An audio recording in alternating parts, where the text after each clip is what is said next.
Well, hey everybody, welcome to this edition of Speaking of Zane. My face looks a little bit washed out here, the brightness of the lights, I think, but good to have everybody in there tonight for the December 10th, 2023 edition of Speaking of Zane. This is our 262nd Speaking of Zane.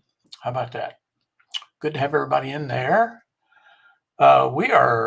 Temperatures are plummeting here in North Georgia. We've had a considerable amount of rain over the last couple of days. I did get a good walk in yesterday. Was drizzling most of the time. Today it was just too doggone wet and cold. Did not get a walk in today, which disappoints me. But good to have you all in there. Let's see, do a quick roll call here. We've got Daryl in there from Florissant, Missouri, a St. Louis suburb. Steve Shirley's in there from Papillion, Nebraska, an Omaha suburb. Lori is in there from London, England, a Great Britain suburb. Colin Crim's in there from Albuquerque.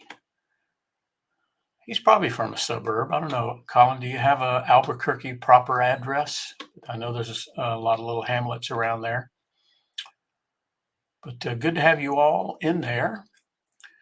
Well, let's see. I got a lot to share tonight on Speaking of Zane. First of all, it is our, let me do something here. Let me share with you before I forget, in case, let me copy this. In case you would ever want to see what the weather is here, I have a backyard weather station. You can go directly to it. It's up on a pole on our back deck, and it feeds weather information to a network on the internet, and you can view that.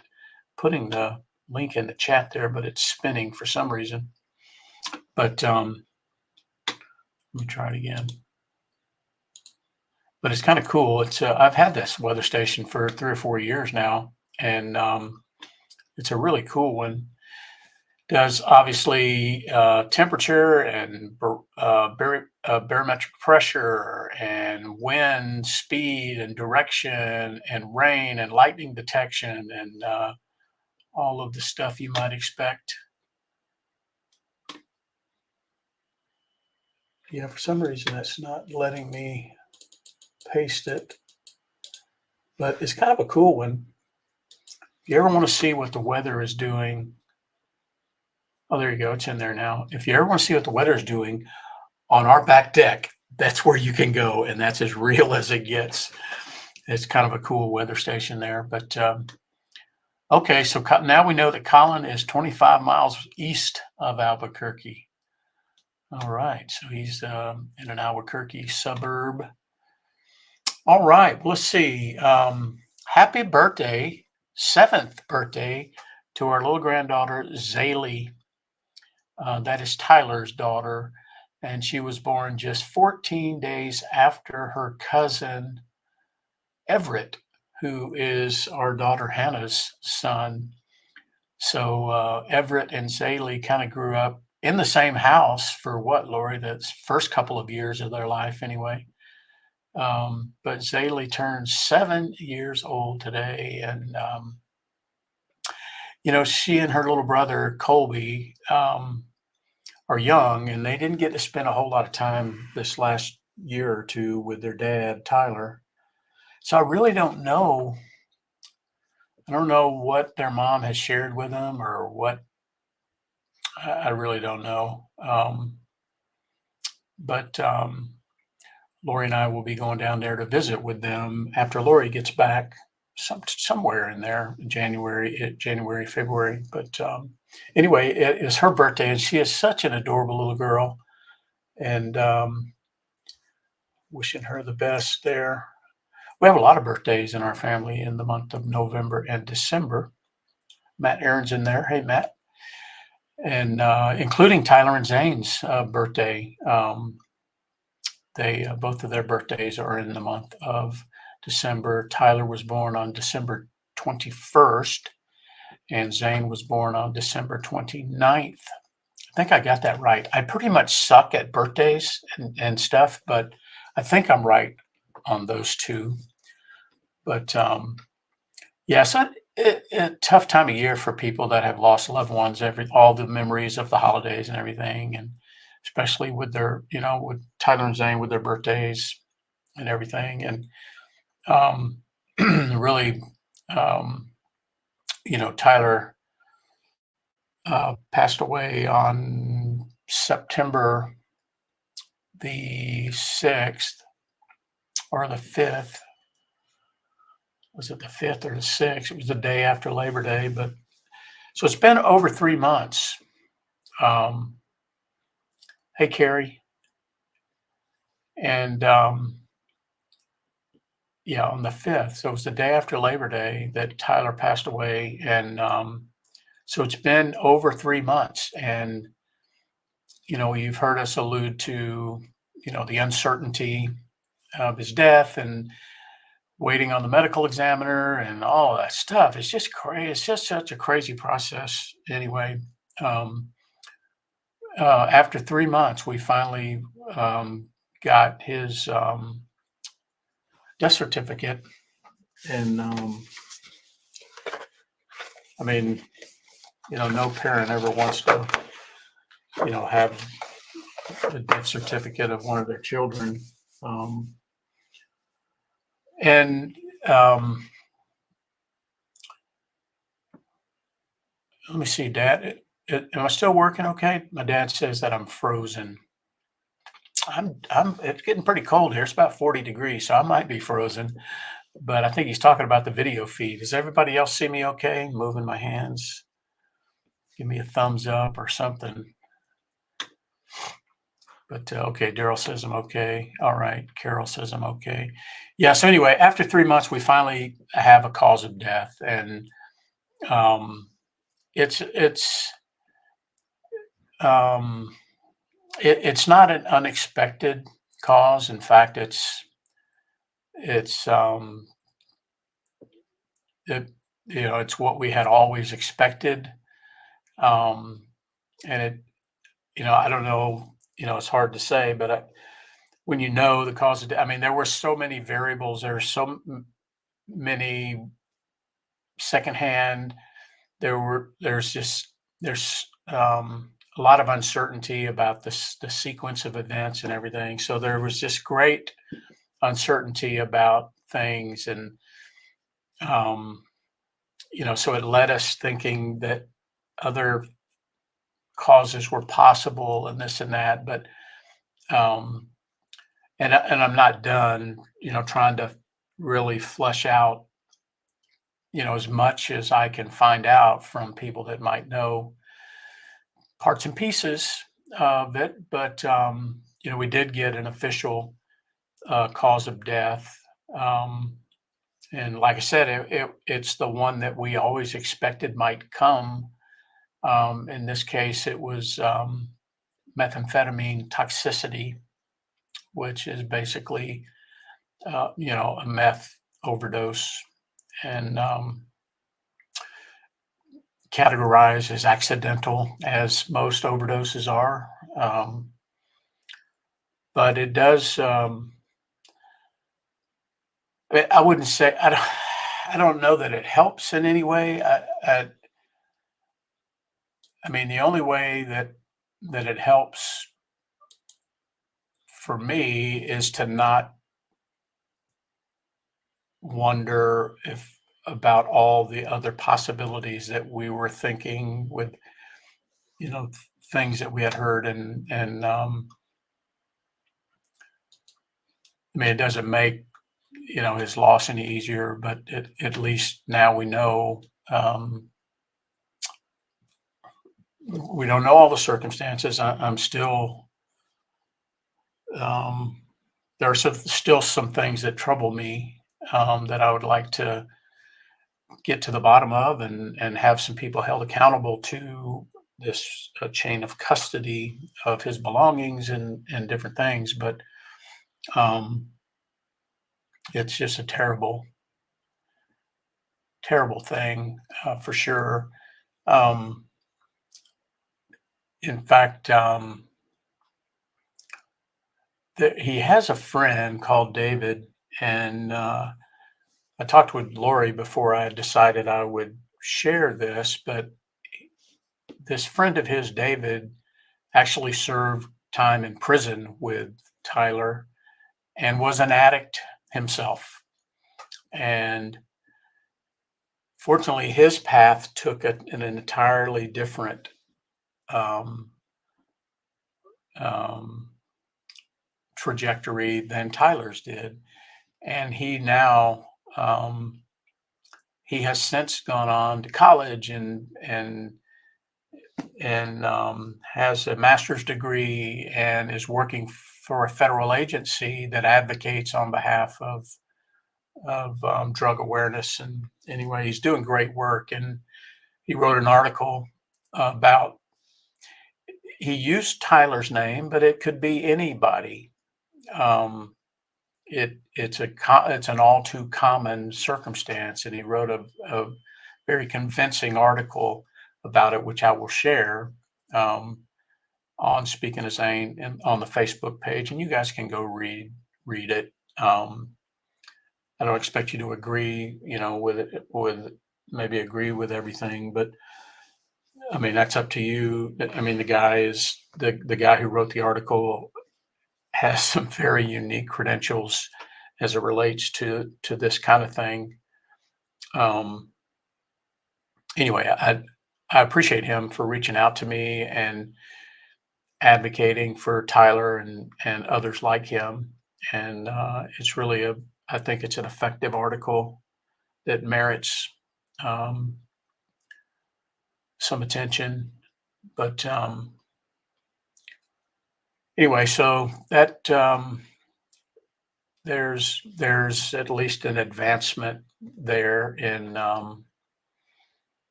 the saga, I guess. But yeah, it doesn't help. It doesn't help, but at the same, it helps, but it doesn't help. I don't know what I'm trying to say with that, but there were some other angles we were looking at as possibilities, and those angles seem now to be less likely, and that's a good thing because, um, your mind goes places, when there's uncertainty. It's just part of who we are. And anyway, okay, let's see. Anyway, I would love to share that article. I think this guy David has gone to great lengths to help Tyler and others like him, and I just want his work to be seen by people. And if it helps somebody, man, that would be awesome. So I'll do that just as soon as I finish with the live stream. I'll post that, and you all can read it if you want to. Okay, well, let's see. Well, let's see. Congratulations to Army over Navy. Did anybody watch the game yesterday? It was a really good game. Um, in fact, Army started slacking a little bit in the fourth quarter, and Navy actually had a chance right there at the end. But it was an interesting game. It was a really good game, and I was even more interested this year than I normally am, because the uniforms that Army wore paid tribute to the Third Infantry Division, which of course is the division that Zane served in, and the uniforms, all of the things on the uniforms had a meaning and a purpose, and Rock of the Mar and Dog Face Soldier, all of that stuff was just fascinating. And anyways, I was pulling for Army, even though we have a son-in-law, Will, who's in the Navy. I was pulling for Army because of the Third Infantry Division motif that they were wearing. Okay. Oh, at work, we had a very interesting occurrence this week. There's a guy who works for us. He's like he's one of our consultants, and or some kind of architect, but he lives in California, and he continues to serve in the Air National Guard. I think he's a guardsman. He may be a reservist, but anyway, he's a part timer. So he did active duty Air Force, and then he works for us now, and he's a technologist, and but he also has to also has a commitment. And anyway, he was activated um, to deploy and deployed for a year in Africa, and one of the bases that we have there. And anyway, he came back, and he reached out to me, and because he knows that I lead this veterans employee resource group and everything, and he says, "Hey, you know, I had such a positive experience while I was deployed with our company supporting me, and I have a flag that flew over the compound that I would like to present to the company." And I'm like, "Wow, that's fantastic." So made a couple quick calls. He was in St. Louis for work, lives in California, was in St. Louis for work. And I said, "Hang on, let me get a hold of a couple of my vets there in St. Louis." And I did. And a couple of my vets, both Army vets, um, were going to be working in our headquarters that day that this guy was in town. And so they arranged a sort of a formal flag presentation, and they said they got some pictures of it, and I'm going to get the pictures tomorrow, so I'll probably post it on the Speaking of Zane Facebook group. But what a testament that a reservist or a guardsman deploys, his company takes care of him and looks after him. It's just a good thing. I love that, and he thought enough about that whole experience that he is given the flag. And now I got to figure out, I got to go to our leadership at the company, and I got to find a prominent place to display this flag at our headquarters. And trust me, I will do it. And so that'll be kind of fun. It's another first for our company here this year of all the things that we've done. So I'm excited about that. I'll share some pictures with you um, when I have those. But anyway, that was kind of cool. You never know when that stuff's going to happen like that. Okay. Well, speaking of work, Lori, I don't know if you're still in there or not. I'm going to bring this along with me, but less than a year, right about a year ago, a one of my colleagues at work lost her young adult daughter, and her name is Angie. Daughter's name is Haley, and just a sad thing. And I reached out to her, of course, and she knew that I had lost a son, and I just said, "Hey, listen, if there's ever anything I can do," and we kind of loosely stayed in touch. I think she lives in Kansas City, but anyway, she's been on a similar journey as Lori and I, her and her husband, trying to figure out how does life go on after you've lost a child. Her daughter was late teens, early 20s, something like that. But anyway, I saw a couple of weeks ago that she had um, written a children's book to sort of honor her daughter, and I got a copy of it, and it's called Feathers Matter by Angie Phillips. and I just read it today, and it's just a neat little children's book that has kind of a moral to it, a message to it, and now she reads this in schools and stuff like that. But anyway, I'm going to bring this with me so Lori can read it, and in so she doesn't have to wait to come home to read it. But it's just a cool little illustrated. You can see it's really a cool little illustrated children's book, and it pays tribute to her daughter Haley. So yeah, you just don't know, what people are going through in their lives, and but her mom does a podcast, I believe. Um, so you can see the similar things, right? I do this live stream. She does a podcast.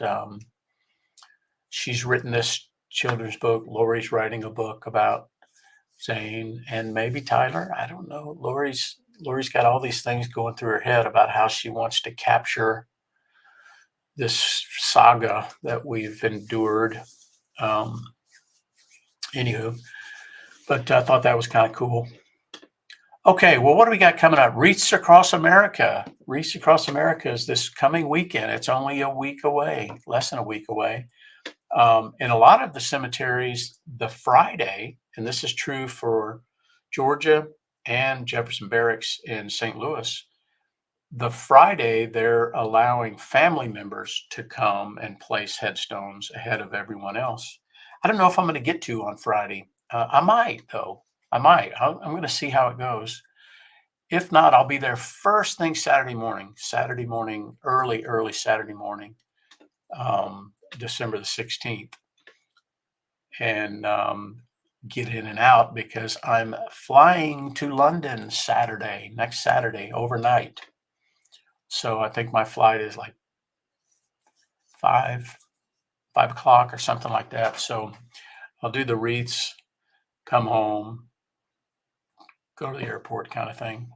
So, and then if any of you do Wreaths Across America, I know Daryl's going to do at Jefferson Barracks, and some of you do at your local Omaha National and others. Share that with us on Speaking of Zane Facebook group. I'd love to see some pictures of that. It's always beautiful.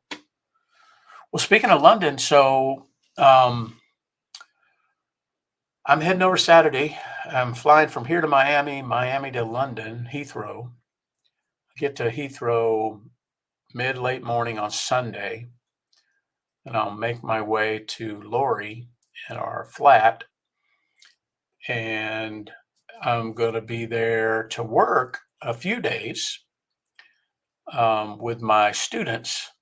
They're in the London office, probably the Monday, Tuesday, Wednesday. I think we have a Christmas thing on Thursday. And then, let's see. So Lori and I will do Christmas Eve, Christmas, and Boxing Day in London. So we'll be there. We'll do the London Lights. Lori's going to schedule us. We're going to do an open air bus tour of all the lights in London and all of that stuff. So it should be fun. And so we'll be there. We'll be in London through Christmas, through Boxing Day.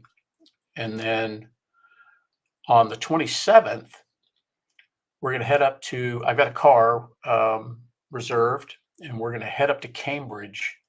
So we're going to do the Cambridge American Cemetery, and we're going to do the Duxford Air Museum. And then we're going to spend some time, got an Airbnb. We're going to spend some time in Cambridge, like I mentioned, and then Mildenhall, Lakenheath, Bury St. Edmunds, all through there where Lori and I were stationed from the 27th, that's Wednesday, till Saturday morning. So we have 3 days to spend in East Anglia. And then Saturday morning, the 30th, we're driving to Edinburgh, Scotland. It's like a 7-hour drive. So we're going to drive. We'll be in the Cambridge area. So we'll drive to Edinburgh. So we'll get to Edinburgh Saturday, early evening, late afternoon, early evening. And we'll stay in Edinburgh Saturday night, Sunday night, which is New Year's Eve, and Monday, which is New Year's. And then January 2nd, we'll drive back to London. Well, Lori tells me that there's a big deal going on in Edinburgh for New Year's. I didn't know that. I just know she wants to go to Scotland, but um, evidently that's a big one of the big New Year's Eve hubs is Edinburgh. So we're going to stay. We're going to be in Edinburgh. We're not staying in the city. We're about 5 miles out at the airport. We're staying at the airport, so we'll have to take the train in to evidently see all the festivities. Anyway, pray for us because I'm going to be awful tired staying up that late. But anyway, it'll be fun. And then we'll drive back to London and turn the car in. And what did I say? That would be turn the car in on the 3rd, I think is Wednesday. And then I'll probably, I'll have a day or two that I can piddle around the office there. And then head home on Saturday. I think it's January 6th, something like that. So I'm going to be over there for like 3 full weeks. So it should be a lot of fun. I'm excited about, I'm probably more excited about Cambridge, Mildenhall, Bury St. Edmunds, where we lived, seeing everything there. But it'll be fun to do that. Now, what about speaking of Zane while I'm over there? I don't know yet. It's awful late over there. 8:30 Eastern time is what, Lori? 1:30 Greenwich Mean Time. So, but what I'm thinking about doing is maybe doing some impromptu live streams, like from some of the places that we visit, or recording some things and then making them available on Facebook. But I doubt that I'll be doing the 8:30 Eastern, speaking of Zane. So stay tuned. Watch our travels. I'm sure we'll be posting a lot of pictures and stuff on the Facebook group. So looking forward to it. Okay, well, let's see. Hat of the week, hat of the week, hat of the week. I'm a ball cap guy, if you hadn't noticed.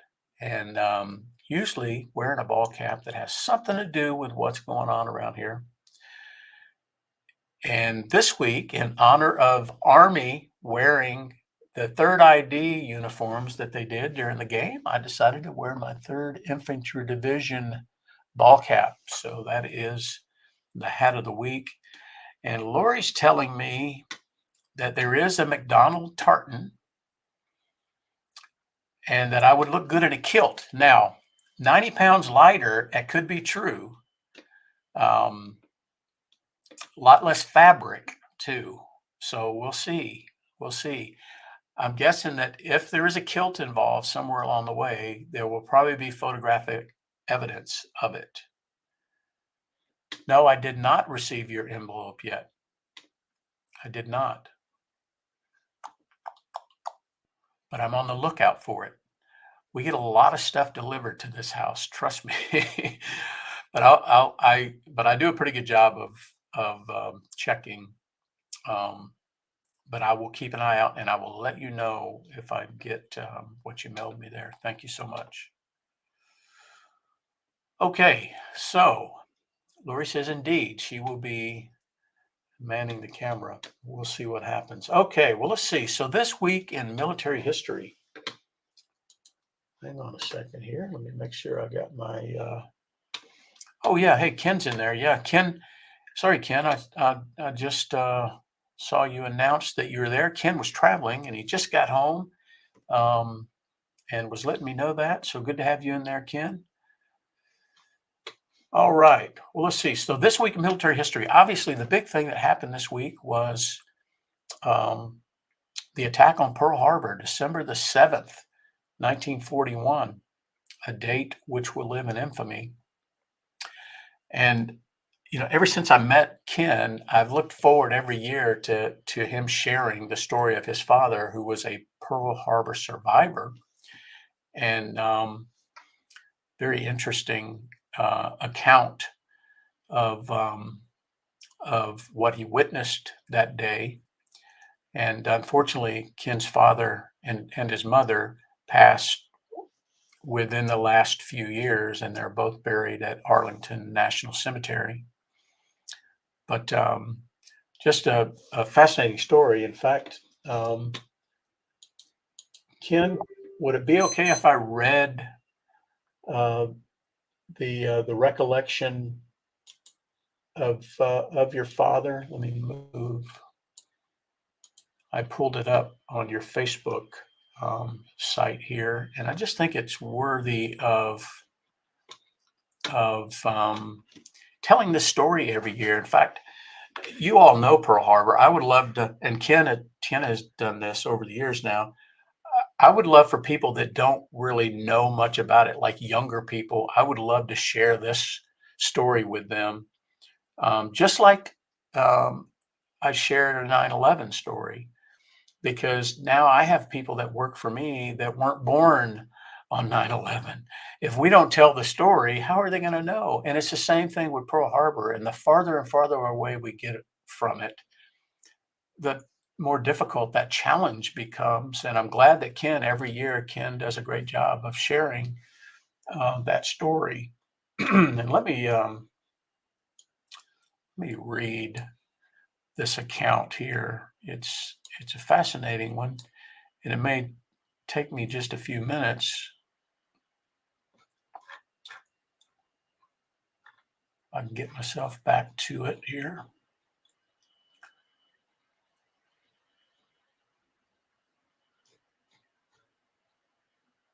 And Ken did a great job on his Facebook page of not just posting the recollection of his father, but a lot of photographs of Pearl Harbor um, as he chronicled the activities of that day. Okay, well, here we go. This is well, shoot, I keep clicking the wrong clicker. Let me get back to it here, Ken. I'm sorry.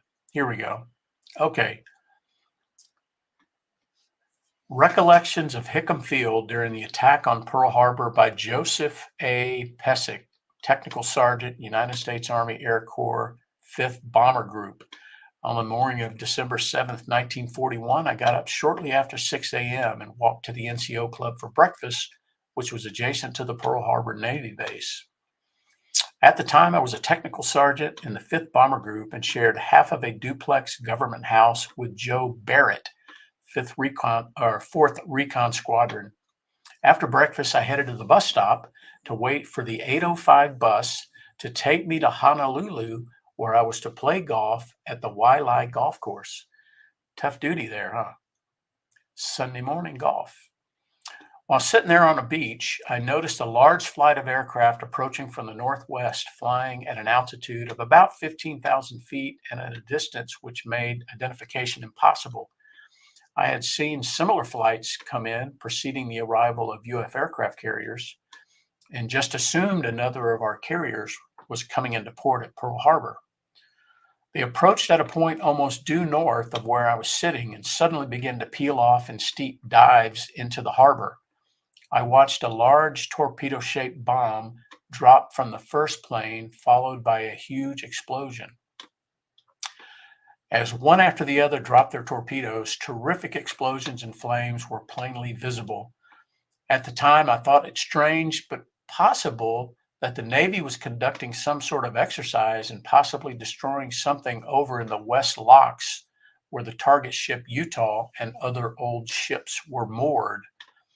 As the first plane pulled up only several hundred feet to my left, with machine guns blazing, I saw the rising sun insignia on the wings and knew we were under attack. He was flying over Hickam Airfield at an altitude of approximately 150 feet. A young boy was waiting at the bus stop with me, and I told him to get home as fast as he could. By that time, clouds of black smoke were rising over the harbor, and planes were pulling up across Hickam toward the flight line with machine guns firing. When I got back to my quarters, Joe Barrett was just getting up to see what all the noise was about. I yelled to him to move it as we were under attack. After throwing on a pair of coveralls over my civvies, we took off running toward the consolidated barracks and flight line. By this time, things were hectic, and we had to hit the ground every few minutes due to low-flying strafing planes. As we were crossing the parade ground headed for the hangar line, we ran into Dave Jacobson and three other guys trying to set up an old World War I water-cooled machine gun, and they were having problems with the tripod. Joe and I both had prior hitches in the infantry, so we had it assembled and operational order quickly. I believe that had there not been a lull in the strafing, we would have stayed right there, but I guess it was not to be. It wasn't long after we left that Dave and his crew took a direct hit that blew them to bits. The only way they identified Dave was by finding a section of his finger with his ring still in place. Page 83 of 7 December 41, the Air Force story, states that Dave was hit while changing a tire on the flight line. This may be so if he left the parade ground after I saw him there, but I doubt it. I know the gun we set up took a direct hit, and those around it were killed instantly. As we ran toward the hangar, we stayed close to the barracks so we wouldn't be out in the open as the planes were again overhead. There I saw another friend of mine, George Bolin, lying face up, undoubtedly killed by concussion, as there was no blood or signs of cuts that I could see. Yet his face was turning dark, probably from broken blood vessels. When we got to the hangar, Joe went to his plane, and I went to Hangar 7. They were passing out rifles from the armament room, so I got in line thinking at least it may be some protection later on. By the time I reached the head of the line, all the rifles and helmets had been given out. I then started to carry canisters of .50 caliber ammo out of the armament room so they could be loaded into any of the aircraft still in commission. Several minutes later, I was returning for another canister when someone coming out said all the ammo was out. So I turned around and headed out the large sliding doors. Just then, the hangar took a hit from a large bomb dropped from a high altitude flight. It felt as though the whole hangar was lifted from the ground. The next thing I knew, I was picking myself up off the ramp between hangars 7 and 11, my back covered with white plaster blown out from the hangar. Someone ran up to me and handed me a pint of whiskey. I took a gulp, holding the bottle with both hands, and although I don't remember being scared, my hands shook so much that I almost dropped the bottle before giving it back. Next, I went to the adjacent Hangar 9 where Ed Canton, Freddie Lewis, and J.P. Bach were. For a little while, there was another lull, so we just sat and talked. I remember J.P. smoking a cigarette so fast it was like a fuse burning with a flame at the end of it. In about 15 minutes, the airplanes were back, and Ed and Freddie were kneeling on the flight line side of the hangar, firing at them as they flew along the row of hangars. Once they passed, I took off across the runway toward the John Rogers Airport, which was located where the present Honolulu International Airport is. Before I got to the middle of the runway, I saw a low-flying aircraft approaching from the east, and I hit the ground again. While waiting for them to pass, someone hit the ground next to me and said, "Where are you headed, soldier?"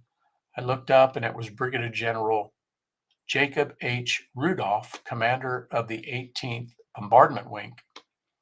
I said, "I'm not sure where I'm going, but I know it's away from the hangars." I got up and started to run again and almost made the edge of the runway when 3 more planes came at me. They were so low that I could see the ground kicking up from their machine gun bullets were hitting. I hit the ground again, covered my head with my hands. It seemed as though 1,000 things passed through my mind, mostly of home and my family. I could not believe it when those 3 planes passed right over without hitting me. I looked up as they passed and thought the sky never looked bluer. I didn't even notice it at the time, but I tore my fingernails down until they were bleeding, trying to make a hole in the runway, I guess. Across the runway, I found a hole about 4 feet deep and 10 feet across, which I dove into. And for the first time since the bombing began, I felt like I had made it. I was in the pit, which I learned later was dug for a base perimeter security exercise, for no more than 5 minutes when one of our large refueling trucks pulled up and stopped with one of his tires flat from being hit by one of the strafers. I could just picture another strafer hitting that truck and filling my hole with flaming fuel. I jumped from my security blanket and was out in the open again. Finally, the driver of the truck, who was a kid from my squadron, and I decided things were quieting down. He went back to the motor pool and had him bring a huge jack. For at least the next hour, I helped him change the wheel.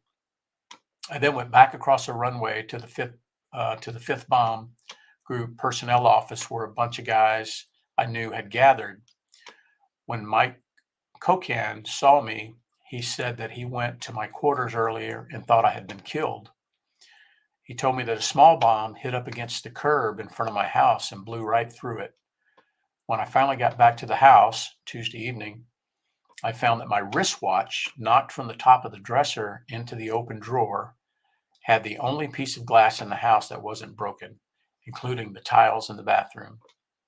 No one slept the night of December 7th, 1941. I went over to the operations building and listened to the reports coming in from the command post that had been set up there. I've read many accounts and talked to a lot of eyewitnesses and survivors, and stories differ. Many people were still in bed when the attack first began and saw things a little differently according to where they were at first sightings. One of the few who I know who was also up and in a good spot to observe things was my group commanding officer, General Farthing. He and I traded experiences later, and our story as to what we saw and what took place in those first few minutes were exactly the same. Wow, amazing, just amazing account of Joseph Pesic, Technical Sergeant, United States Army Air Corps. So Ken, when did your dad tell that account? I'm curious as when that account, when was this captured in the way that you guys have it now? But it's just incredible the recollection, the detail, the clarity. I'm guessing that you first heard this story when you were a young man, and that was what, 50 years on from when things happened. But anyway, just an incredible account of firsthand account of that day. Ken, thank you for chronicling that, and thank you for sharing that every year, and thank you for letting us share it. It's an incredible story for sure. Okay. Well, something another this week in military history item. Fast forward just over 20 years, and on December the 8th of 1964, our friend Daryl Cottrell witnessed a B-58 Hustler. If you know what a B-58 Hustler is, it was a jet bomber, a nuclear bomber. He witnessed a B-58 Hustler loaded with 5 nuclear weapons burn on the runway at Bunker Hill Air Force Base, Indiana, when he was a young airman. The main landing gear collapsed, punctured a fuel cell, and the aircraft burned. According to Daryl's account, pilot and co-pilot were able to egress successfully. I believe there's a 3-person crew that are in tandem. Is that tandem? Tandem side by side. They're one behind the other, and I think the navigator did not have a path of egress and actually ejected from the burning aircraft. And unfortunately, the ejection seats in those B-58s were not what do they call them, Daryl? The zero gravity. And unfortunately, it didn't eject far enough that the parachute could deploy and safely return the navigator to the ground. And unfortunately, he passed. But Daryl, every year, Daryl recounts that experience. Okay. Well, let's see. Thanks for sticking with us so long, everybody. But what a great story of Ken's father. Ken says that his dad kept quiet for a long time. I understand. Until the 90s. Okay. Yeah. Yeah. I mean, that generation didn't talk much at all. But okay. Well, let's see about our Veteran Cemetery Challenge. We had some visits this week. Daryl made a visit to Jefferson Barracks. Daryl, I had you for one. I don't know. You might have made two visits this week. I had my dad and my sister. They are such great custodians of my mother's gravesite, and they placed a Christmas tree at my mom's gravesite yesterday, and she loved Christmas. Dad wasn't home many Christmases, or I mean, he was gone a lot of Christmases, let's say that. And Mom always made sure we had a great Christmas. But so she has a Christmas tree there in Fitzgerald. And then, so I think we had three visits this week, three total visits. So we're at 1,041 visits. There's my Aunt Cindy. Hey, Aunt Cindy, over in Abilama. And moving on to the Thank a Vet Challenge. We had some thank yous this week. My Aunt Paula checked in a little bit earlier. See you, Carrie. Thank you for dropping by. My Aunt Paula said thank you to 4 soldiers at an event she was at, and a Marine veteran at lunch yesterday, I believe she said. And then Matt, one of Zane's battle buddies, Matt, had an interesting encounter with a 100-year-old Korean War vet. How about that? They are aging for sure. I had 2 this week. One was at one of my partners, Cisco Systems, a guy there. We and I were comparing notes on some veteran recruiting, and he was also Air Force. And then I had another interaction with an Air Force vet at my work. So that was 2 for me. And then my dad had 3 thank yous, 3 Air Force thank yous at Moody Air Force Base. I think it was today. They went to the commissary today. So Dad always manages to do that. And he gave somebody a challenge coin. I think you said, Dad, right? A thank you coin.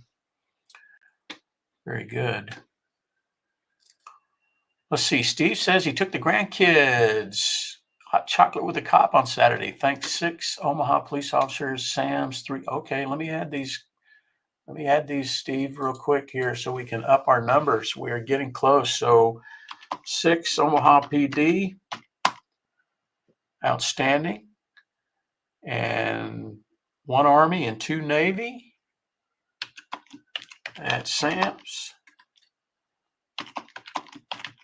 Awesome. Awesome.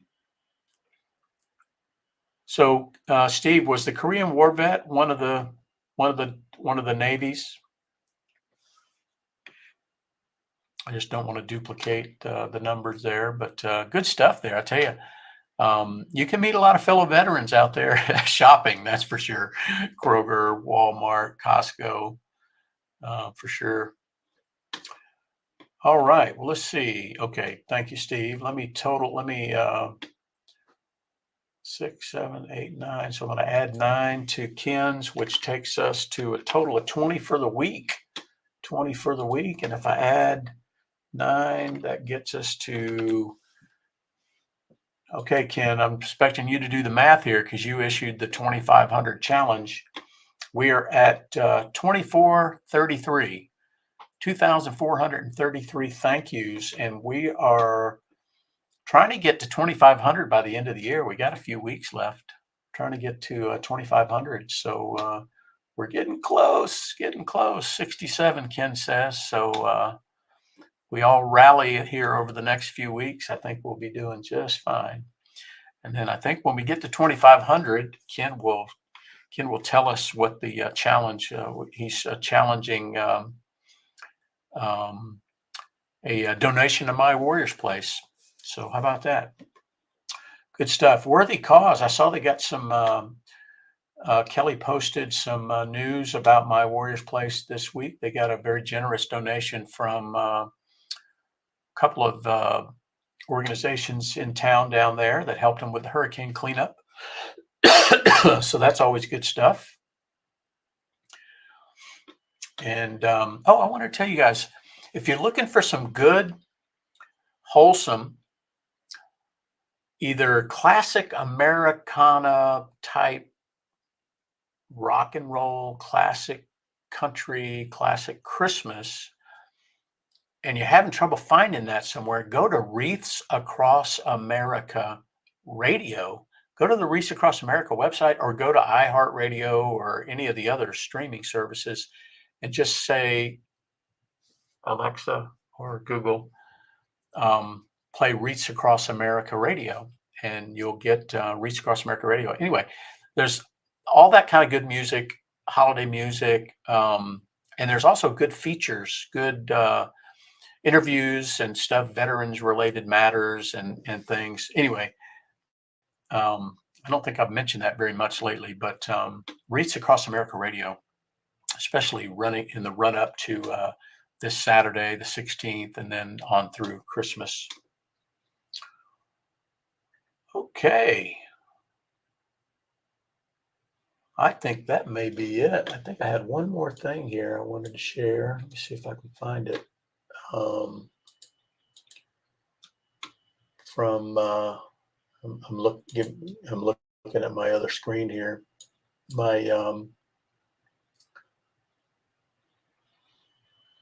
Here we go. My friend Roy Cupper, who was just here in town a few weeks ago, I mentioned you and we both had lunch together. But anyway, he shared something with me yesterday that I appreciate. He said, "Hey, something for you to post on your podcast." He says, folks can contact the Veterans Homes, VFWs, American Legions, or Patriot Guard to see if there's any Gold Star families that need Christmas help. He says, we have a National Guard Army sergeant who died in a car crash on his way to drill the day after Thanksgiving. Now, Roy lives in the Las Vegas area. He said he leaves behind a wife and 3 girls. He says our Patriot Guard chapter put out a call for his family, and we all got everything on the list. Lots of folks, veterans and non-veterans, need help during Christmas. It's the season of love and redemption. Help if you can, or reach out if you need help. We're there for you. Great message, Roy. I tell you, it's good stuff. I know that all those organizations you mentioned, including the Patriot Guard Riders, do fantastic work like that. And I tell you, I'm so appreciative of my friend Amanda Duggar and her organization called Genuine Human. She's got a philanthropic organization called Genuine Human, and they were responsible for being the aggregate for a bunch of donations for Tyler's children. And now, because of that, Tyler's children will have everything they ever wanted for Christmas, for Christmases to come. So, yeah, definitely, Roy, you're right. It's the time of year, and good reminder. Thank you for that. All right, folks. Well, I know I've gone longer than I normally do on Speaking to Zane, but I had a lot of stuff to talk about, and I'm not quite sure that I'm going to be able to have a Speaking to Zane next Sunday. Like I mentioned, I will be in London already, but I can't bear the thought of going 3 weeks without communicating with you all. And so I'll figure something out, even if it's recorded that I mean, I can use the same tool that I use for the live stream broadcast, and I can record, and then I can have it run at 8:30 on Sunday night. So maybe I'll do something like that. But anyway, stay tuned, follow my trip, and we'll look forward to communicating with you all somehow, and for sure getting back in the groove and speaking to Zane after the first of the year. So thank you again, everybody. Appreciate all the prayers, all the support, all the love, everything that you guys give us, and we do not repeat, we do not take it for granted. And you guys are the absolute best. So we will look forward to seeing you all again. I don't know when. You'll have to stick around, and we'll see. God bless everybody.